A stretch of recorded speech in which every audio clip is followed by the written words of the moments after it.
Bismillahirrahmanirrahim. Bismillahi ngawitan abi ngaos kana ieu kitab ngalap berkah ku nyebat jenengan Allah Ar-Rahmani maparin nikmat ageng di dunya sareng di akhirat Ar-Rahimi tur anu maparin nikmat lembut di akhirat wungkul alhamdu ari jinisna puji anu opat eta lillahi hak Allah Rabbil alamina anu sadaya alam wassalatu sareng ari rahmat wassalamu sareng pangraksa eta ala rasulillahi mugi tetep kautusan Allah tegasna kangjeng Nabi Muhammad sallallahu alaihi wasallam wa ba'du anapun sabada maca basmalah hamdalah sholawat sareng salam payakulu ngadawu saha pakiru rahmati rabbihi anu banget butuh ku rahmat pangeranana al khabiri waspada ieu rabbi al basiri tur anu ningal ieu Ibrahimul bajuriyu tegasna ki pakir teh nyaeta Syekh Ibrahim urang bajuri rana dutak siri anu ngabogaan sifat kalalaworaan tolaba paran nyuprih miniti kaula sahabadul ikhwani palihna dulur-dulur aslaha mugi maparin kamaslahatan saha Allahu Gusti Allah lipikeun kaula walahum sareng kaba Ikhwan al-halakana tingkah wasana sareng kalakuan an aktuba kana kudu nganggit kaula lahu pikeun ba'dul ikhwan risalatan kana kitab risalah latifatan anu lembut tastamilu anu ngurung ieu risalah ala sifatil maula kana pertelaan sifat-sifat kapangeranan. Sampai situ aja dulu ya. Wadadiha belum ya, jadi sampai barusan ya sifatil maula ya ala sifatil maula karena sifat-sifat kapangeranan ya. Karena mertelakeun sifat-sifat kapangeranan. Bismillahirrahmanirrahim. Bapak ulang dari awal ya nih. Bismillahirrahmanirrahim ngawitan abdi ngaos karena ya kita ngalap berkah ku nyebat jenengan Allah. Jadi dengan menyebut nama Allah kita berharap mendapat berkah. Kalau dalam kesulitan menyebut nama Allah artinya kita mohon pertolongan. Ya. Aduh ya Allah, misalnya gitu. Nah, kita mohon kepada Allah itu pertolongan. Tapi yang terbaik mohon pertolongan Allah itu seperti di Al-Qur'an disebutkan wasta'inu bisobri wasolah. Mohonlah pertolongan engkau kepada Allah dengan sabar dan sholat. Ya, sabar itu menahan diri, jangan terburu-buru. Itu dah segala juga ada waktunya ya. Sabar. Nah, sambil sholat, misalnya kamu ambil wudhu, sholat duha, sholat tahajud, itu yang bagus ya. Jadi sabar kita menunggu hasil, kemudian sambil nunggu itu sholat, itu yang terbaik, mengharap pertolongan Allah. Kalau misalnya kita dalam keadaan tidak dalam kesulitan misalnya ya, maka setiap kita menyebut nama Allah itu tujuannya untuk mengharapkan berkah. Dalam setiap berkah itu bertambah kebaikan. Jadi menyebut nama Allah itu minimal 2 ya. Pertama untuk tabarukan, ngalap berkah gitu. Yang kedua untuk isti'anah, memohon pertolongan. Karena bagi orang Islam memohon pertolongan itu hanya kepada Allah. Karena yakin bahwa takdir baik buruk hakikatnya dijadikan oleh Allah, diciptakan oleh Allah. Nah, jadi kalau kita merasa aduh posisi kita sulit nih, hakikatnya kita meyakini kita sedang diuji oleh Allah. Minta pertolongannya kepada Allah juga gitu. Ya. Nah, itu yang Allah sukai gitu dari kita. Jadi rasa kebutuhan kita kepada rahmat Allah, kan fakir kita itu ya. Fakir. Paham ya? Jadi mengapa menyebut nama Allah? Nah, tujuannya 2 minimal itu ya. Pertama, mengharap diberi berkah. Berkah itu az-ziyadatu fil khair. Az-ziyadatu fil khair. Tambah-tambah dalam kebajikan. Ini ngaji baik nih. Tambah dengan membaca basmalah. Tambah baik begitu ya. Nah, kebaikannya sendiri yang tahu hanya Allah ukurannya. Tapi kita akan rasakan gitu. Pahami? Ar-Rahmani, Allah itu yang memberi nikmat besar. Nikmat ageng. Di dunia dan di jadi nggak ada yang memberi nikmat selain hanya Allah saja. Bagaimana cara Allah memberikan nikmat kepada kita? Nah, itu masalahnya. Kira-kira Umi ngerti nggak? Gimana cara Allah memberikan nikmat? Ya. Gimana cara Allah memberikan nikmat? Nggak tahu ya? Nah, kalau nggak tahu, Pak jelasin. Pertama, Allah cap manusia itu ketika masih arwah. Dicap ketauhidan. Jadi sebelum kita lahir, ruh kita udah dijadikan, Mi. Ruh kita, ruh Bapa, ruh Umi, ruh Mama, semua sekaligus itu dijadikannya. Ya, manusia seluruhnya, ruhnya dijadikan sekaligus. Jadi seukuran. Makanya kadang suka ada anak-anak nih berani melawan orang tua ya. Karena ruhnya sama. Cuma beda itu fisiknya. Paham? Ketika dijadikan roh itu sama semua. Ini ruh. Ini ruh. Jadi 2 kan? Tambah lagi ruh 3. Nah, kalau udah lebih dari 2, 3 disebutnya arwah. Apa? Jadi arwahun itu kalimat jamak. Ngerti kalimat jamak? Menunjukkan banyak. Jadi kalau di kita kan 1 dan banyak ya. Kalau di Arab itu enggak. 1, 2, dan banyak gitu. 1 mufrad, 2 tasniyah, banyak jamak. Mufrad, tasniyah, jamak. 1, 2, banyak gitu. Lebih dari 2, 3 dan seterusnya itu sudah jamak. Banyak. Jadi bagaimana cara Allah memberikan nikmat kepada kita? Pertama ketika kita masih di alam arwah, di alam ruh semua gitu kan. Ruh semua. Bukan semua manusia sebenarnya. Ruh langit, ruh malaikat, semua masih berbentuk ruh gitu ya. Nah, itu dikumpulkan oleh Allah. Ruhnya itu. Kemudian dicap oleh Allah dengan cap ketauhidan. Bagaimana cara ngecapnya? Apakah seperti kita? Cap biji-biji? Enggak. Beda. Cara kerja Allah dengan kita tuh beda. Enggak akan sama. Ya.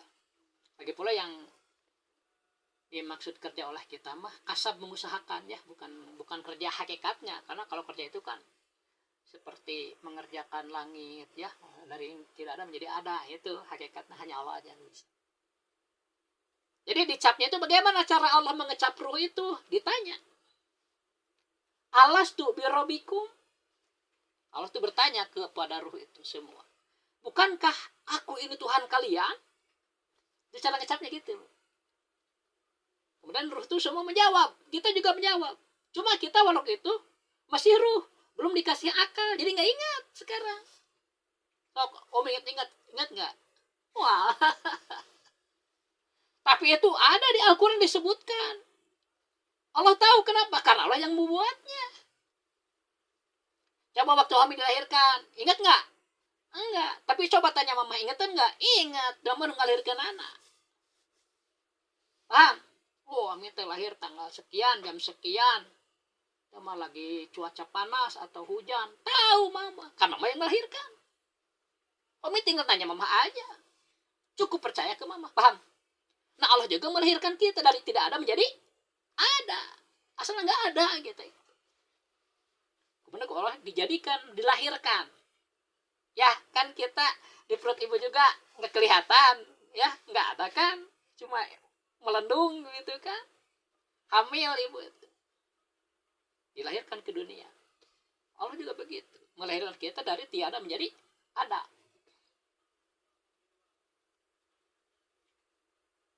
Jadi Allah yang tahu, paham? Makanya Allah menulis di Al-Quran atau menyebut di Al-Quran, alastu birabbikum qalu bala syahidna. Nah, Bapak lupa lagi ayat di surat apa itu. Ya, tapi kalau suka baca Quran sampai tamat, diulang lagi tamat, pasti pernah baca ayat itu. Alastu birabbikum. Allah nanya begitu. Kemudian menjawab, Mi, kita ini sewaktu menyuruh tuh menjawab semua serempak. Qalu bahasanya itu kan. Menjawab serempak semua ruh itu. Bala, benar ya Allah. Nah, jadi capnya itu kesaksian. Kesaksian ruh, tiada Tuhan selain. Nah, itu waktu itu. Bala syahidna, bala benar ya Allah. Syahidna, kami semua menjadi saksi. Saksi apa? Tiada Tuhan selain Allah. Itu maksudnya dicap ketauhidan. Ya. Ditanya dan kita mengakui, berarti udah dicap dalam ruh kita itu. Tiada Tuhan selain semua, nggak ada yang kafir waktu jadi ruh. Nah, kemudian Allah berniat menguji apakah benar kesaksian mereka itu bertahan atau berubah. Dilahirkanlah ke dunia, tapi dilahirkan ke dunianya dicicil oleh Allah itu nggak sama, paham? Nah, Omi sama bapak beda, dilahirkannya duluan bapak. Kalau sama-sama waktunya mungkin teman, bukan bapak ya mungkin ya. Nah itu kan kayak Omi dengan Asri teman dah, sama lahirkan anak beda dikit lah. Dan juga dilahirkannya itu oleh Allah melalui pernikahan. Coba kalau nggak lewat pernikahan, jadikan ya semua masing-masing. Bisa bentrok Mi. Tapi karena melalui pernikahan kan jadi ada rasa kasih sayang. Hebatnya Allah di situ. Tahu gitu gimana cara mempertalikan manusia. Ke di rumah kan masing-masingnya, masing-masing. Maka jangan kaget kalau di dunia ini ada orang yang tega gitu, tega berbuat tidak baik. Karena pada hakikatnya dulu ketika ruh memang berbeda, bukan apa. Jadi, nah itulah pentingnya agama ya, agar kita teratur kan, dipertalikan dengan persaudaraan kan, dengan ibu bapak. Pahami? Jadi tadi pertanyaannya apa dari bapak? Bagaimana cara memberikan nikmat itu, gitu kan ya? Nah, pertama dicap dulu si ruh tuh, tiap ruh dicap. Tapi cara ngecapnya dengan ditanya itu ya, sekaligus ditanya. Ketika semua menyatakan bahwa mereka para ruh itu menyaksikan bahwa Allah itu Tuhan mereka, udah jadi cap itu. Nah kemudian ketika Allah akan melahirkan si ruh itu berwujud manusia, ya.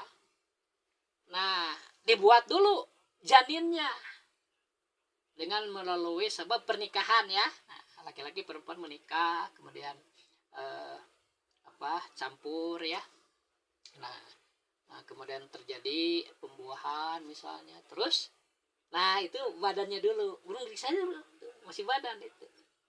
Dari mulai segumpal darah kan, terus jadi segumpal daging, terus dikasih tulang belulang ya, gitu. Sampai akhirnya 4 bulan udah membentuk, Nah udah 4 bulan, berarti 30 kali 4 120 hari ya, 120 hari baru ditiupkan ruh oleh Allah, diberi ruh maksudnya, sekaligus dengan akal ya. Jadi ruh dan akal itu bareng dikasihkannya kepada janin ya. Jadi calon manusia yang masih di perut ibu namanya janin kan. Janin itu artinya nggak kelihatan. Jin, apa artinya jin? Jin itu nggak kelihatan. Nah, manusia juga sebelum lahir maka nggak kelihatan, disebut janin, jin gitu. Janin, janin jin sama sebenarnya artinya, tidak kelihatan. Jadi ketika usia berapa bulan dikasih ruh dan akal? 4. Dikasih ruh dulu baru akal. Nah akal ini harus untuk mengingat.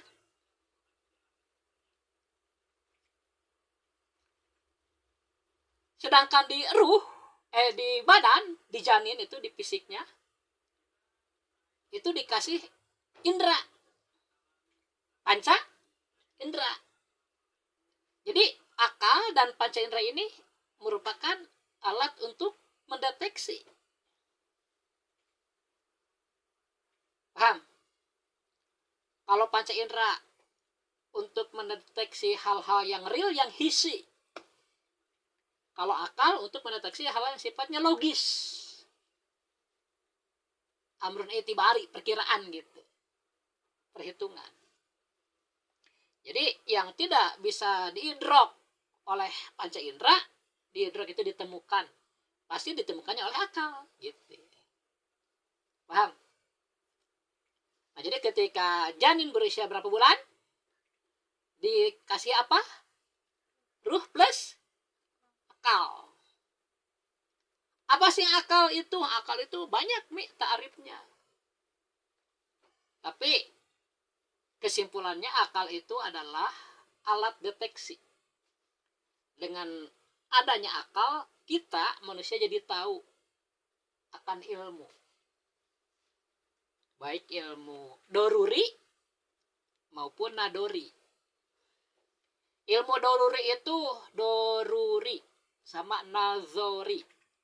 Kalau doruri itu yang sudah dimaklum, jadi kita anggap perlu nanya lagi, udah tahu. Kalau nadori perlu dipikirkan, dipertimbangkan, diteliti. Itu nadori. Kayak Homi lihat nasi, mikir nggak? Nggak, udah biasa. Itu doruri. Pengetahuan Homi kepada nasi itu sebutnya doruri. Bagaimana kalau 500 kali 8 kali 20 kali 60 misalnya? Mikir nggak? Nah itu nadori. Paham? Jadi ilmu kita itu manusia disebutnya ilmu hadis, ada dua bagian ilmu hadis itu. Kalau ilmu yang ada pada Allah kan kodim ya. Jadi kodim namanya hadis gitu. Di Allah mah kodim semua. Di kita mah manusia ada asalnya, kita nggak ada, jadi ada hadis kan baru. Maka ilmunya pun baru. Ilmu di manusia itu ada dua. Ada ilmu doruri, ada ilmu nadori. Homi nih pernah ngaji ini nih sampai sini, wabaduh hafal kan. Jadi udah doruri ke Homi. Nah orang yang belum ngerti, nah dia kan mikir dulu, harus dibimbing dulu. Bagi dia nadori, dipikir dulu gitu. Paham? Itu nadori. Nah kenapa kita jadi tahu terhadap ilmu doruri dan nadori? Itu disebabkan adanya akal. Kok akalnya rusak, nggak berfungsi, nah udah. Oleh Allah juga dibiarkan.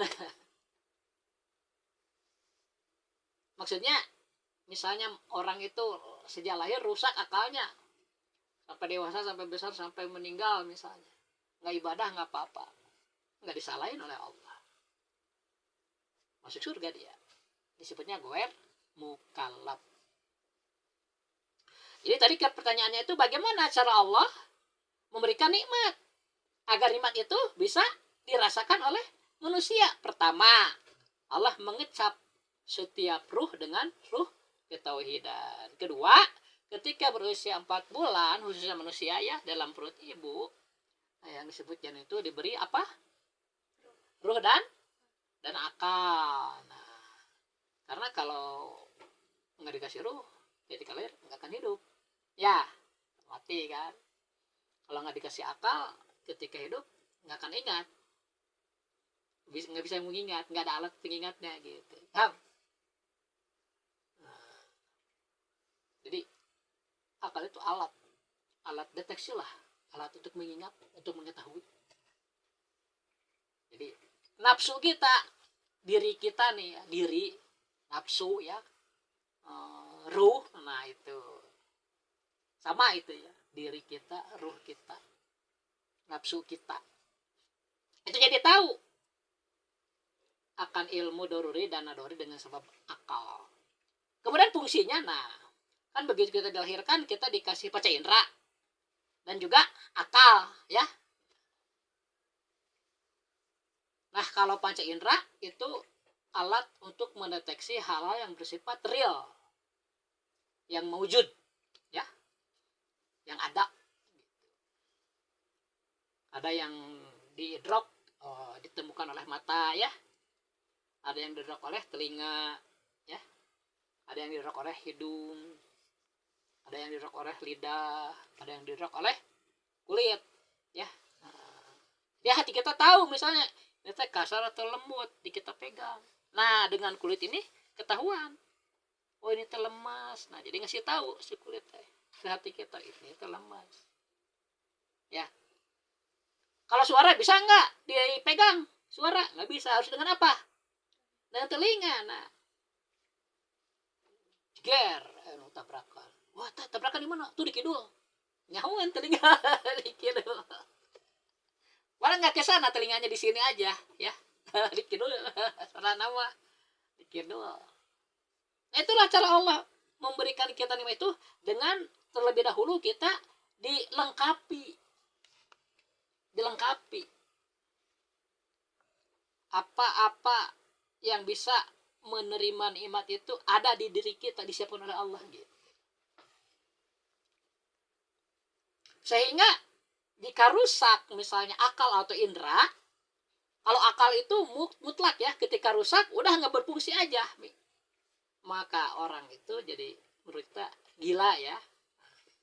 Itu guer mukalaf masuknya, nggak heran masuk surga jika dia hidup di dunia ya sampai meninggal. Kalau indra mami harus dua-dua yang rusak, yaitu buta tuli, sejak lahir tidak bisa melihat dan mendengar, karena kalau buta tuli sejak lahir nggak akan bisa komunikasi. Mami sekarang bisa ngomong, kenapa? Karena dari kecil bisa mendengar dan melihat. Jadi orang-orang ngomong itu kayak dadai kan, didengar terus dia ngikutin sedikit-sedikit kan ya. Karena melihat dan mendengar jadi tahu gitu. Udah begitu dia bisa ngomong. Tapi kalau nggak mendengar nggak ada contoh kan. Walaupun orang di luar di sekelilingnya bicara fasih, dia nggak akan bisa ngomong, nggak, dia sini nggak ngedengar, paling gitu aja. Coba kalau ketemu sama orang yang tuli sejak lahir ya, walaupun melihat misalnya, nggak bisa ngomong mereka, nggak mendengar, nggak ada contoh. Suara itu bagaimana? Nggak ada contoh. Maka kita harus bersyukur sehat. Ya, dijaga kesehatan itu. Yang cara apa? Ibadah kepada Allah. Kan dia yang memberi nikmatnya. Paham? Nah, jadi Homi harus mulai. Ada konsentrasi waktu nih. Ingin nambah ibadah dengan ibadah sunat ya. Nah, misalnya pagi kalau nyantai sholat duha 2 rakaat aja, jangan banyak-banyak. Malam dengan tahajud misalnya. Harus ada kesadaran ya, karena kalau begitu berarti kita itu benar-benar menerima nikmat itu kan. Kalau Allah diberi kesehatan, jadi ente dipakai sarewungku ya. Dimanfaatkan nih kesehatan kita itu ngaji. Nah ini kan wajib ngaji, sholat sunat, saum sunat. Aku juga dulu waktu bujangan mau rajin saum sunat. Kalau duha mah udah jelas ya, sampai sekarang nggak ngerti, cuma saum sunat udah kurang. Barangkali kalian penerusnya bisa ya. Hebat Mi dengan saum sunat. Aku doa cuma bisa 1 minggu doang kan, batas 2 tahun dari keluarnya matahari jam 6, sedangkan ya maksudnya kalau lagi sibuk mah nggak masalah ya, udah sunat kan. Tapi ketika lagi liburan, nah gitu kan Mi, ketika libur ada waktu usahakan. Jadi segera lagi Mi, bagaimana cara memberikan nikmat? Itu pertama Allah mempersiapkan dulu alat-alat untuk manusia untuk menerima itu. Yaitu ada 2 ya, ruh 3 berarti ya, ruh, akal dan panca indera ya. Dengan adanya ketiga perangkat tersebut, kita akan bisa menerima nikmat dari Allah. Kan nikmat itu ada yang dirasakan oleh lidah ya, makanan-makanan itu kan, ada yang dirasakan oleh hidung kan, ya, ada yang dirasakan oleh mata, ada yang dirasakan oleh telinga, itu.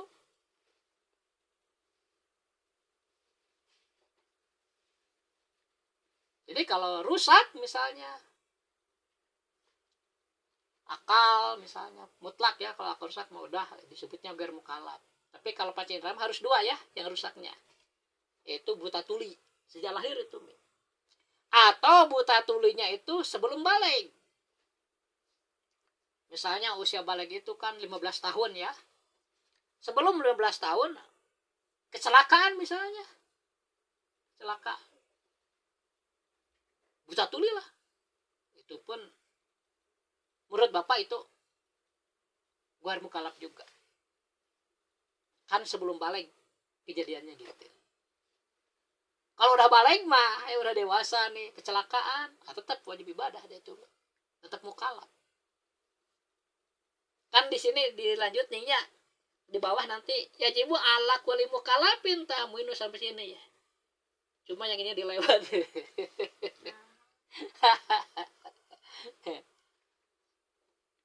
Tapi nanti pasti kesini. Jadi Homi harus apa di awal itu sampai mereka kebantu. Kan mereka dengar ya gitu.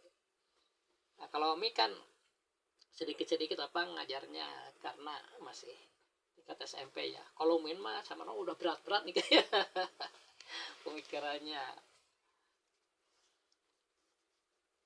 Jadi itu ya. Kan kita di sini nih. Allah itu bersifat Ar-Rahman. Rahman itu yang memberi nikmat baik di dunia maupun di akhirat. Bagaimana cara memberikan nikmat itu agar nikmat itu diterima oleh kita manusia?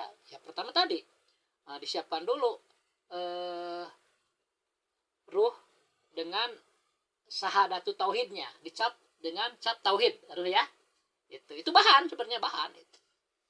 Dicap dengan ketauhidan. Nah di dunia ini kita dicoba nih dengan kehidupan. Apakah dia kuat dengan tauhidnya? Kalau misalnya tauhid yang dulu dicapkan itu tetap dalam kehidupan dunia ada dengan melalui ngaji ya, kemudian sampai meninggal terbawa, berarti dia selamat masuk surga gitu. Tapi kalau misalnya di dunia ini tidak tahan uji misalnya, jadi ingkar kepada nikmat Allah misalnya, kufur nikmat, jadi berdosa itu. Kalau tidak bertobat sampai meninggalkan masuk neraka nanti. Tapi kalau rusak itu alatnya, nah ini kayak tadi kan akalnya rusak atau indranya yang dua itu buta tuli ya, itu mah Allah mah adil. Karena kan kalau buta tuli nggak bisa komunikasi, Itu sama dengan orang hidup di gunung nih, di gunung misalnya, atau di lembah, di mana aja lah misalnya ada suatu tempat di situ banyak orang tapi nggak ada yang dakwah ke situ, nggak ada rasul, nggak ada ustadz, nggak ada ajengan ya, nggak ada yang ngajarin Islam. Nah mereka nggak berdosa walaupun misalnya mereka menyembah patung hidupnya misalnya, nggak ada yang ngajarin Islam, nggak sampai dakwah gitu. Makanya tetap mereka juga disebut ahli patroh, guer mukalaf teh, ahli patroh atau guer mukalaf.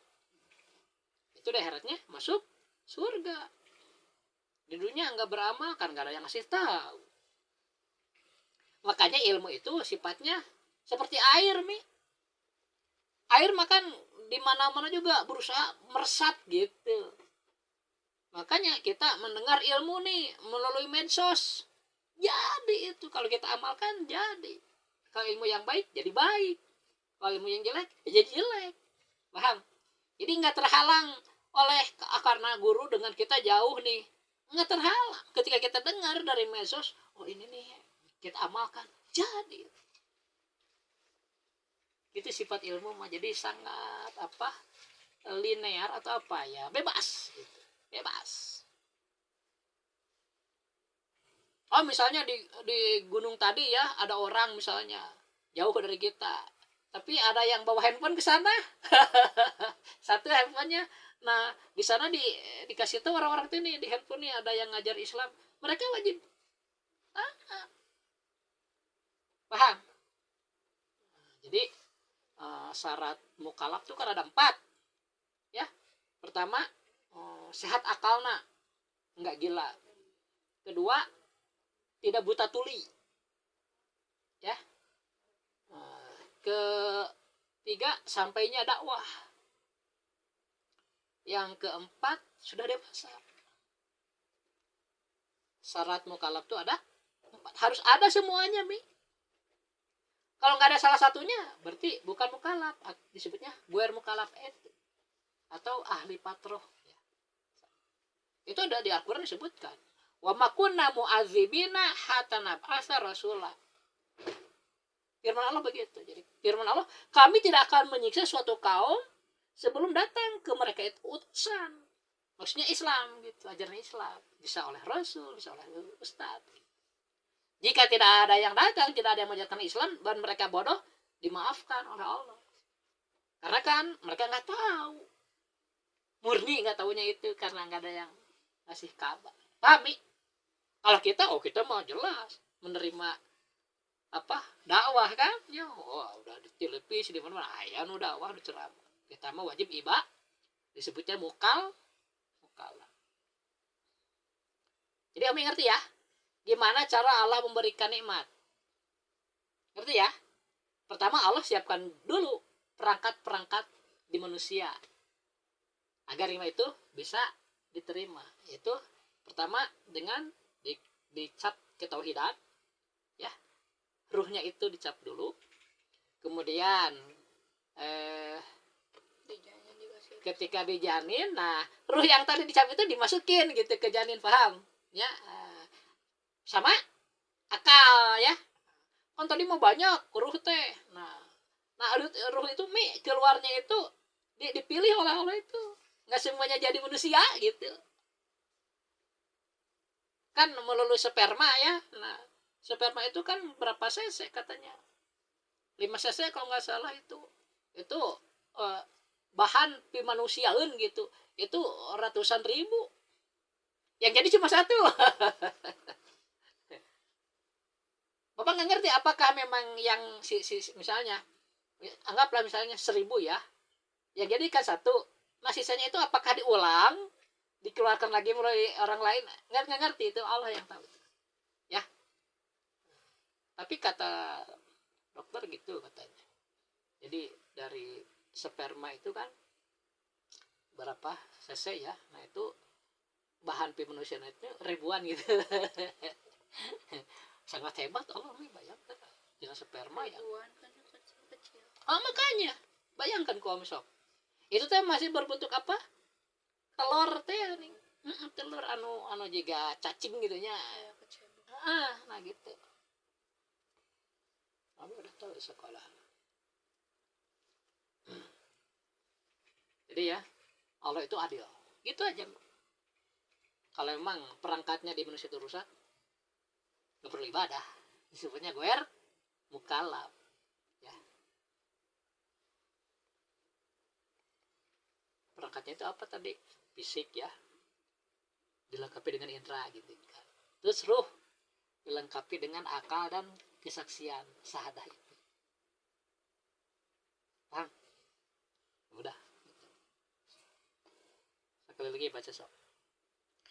Bismillahi ngawitan abdi ngaos kana ieu kitab ngalap berkaku nyebat Allah ar-Rahmani anu maparin nikmat ageng di dunya sareng di akhirat ar-Rahimi maparin nikmat lembut di akhirat tungkul alhamdu ari jenisna puji anu opat eta hak Allah Rabbil alamin anu ngurus sadaya alam wassalatu sareng rahmat wassalamu sareng pangraksa eta ala rasulillahi mugi tetep kautus utusan Allah tegasna Kangjeng Nabi Muhammad sallallahu alaihi wasallam. Wa ba'du anapun dina sabada maca basmalah hamdalah sholawat sareng salam payakulu mangka tuluy ngadawu saha rahmati rabbihi anu banget butuh ku rahmat pangeranana al khabiri anu waspada ieu Robbi al basiri tur anu ningal Robbi Ibrahimul bajuriyu tegasna ki pakir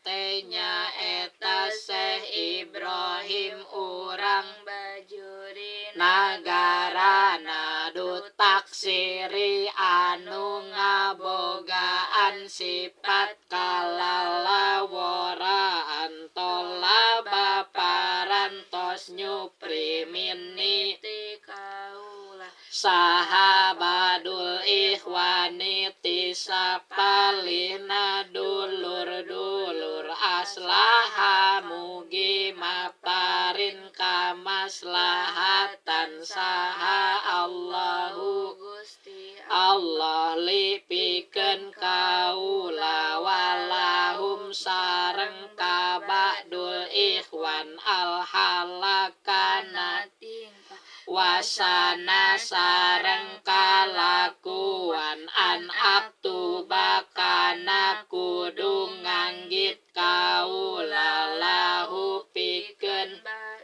ikhwan risalatan kana kitab risalah latifatan anu lembut tastamilu anu ngurung ieu risalah ala sifatil maula kana pertelaan sifat-sifat kapangeranan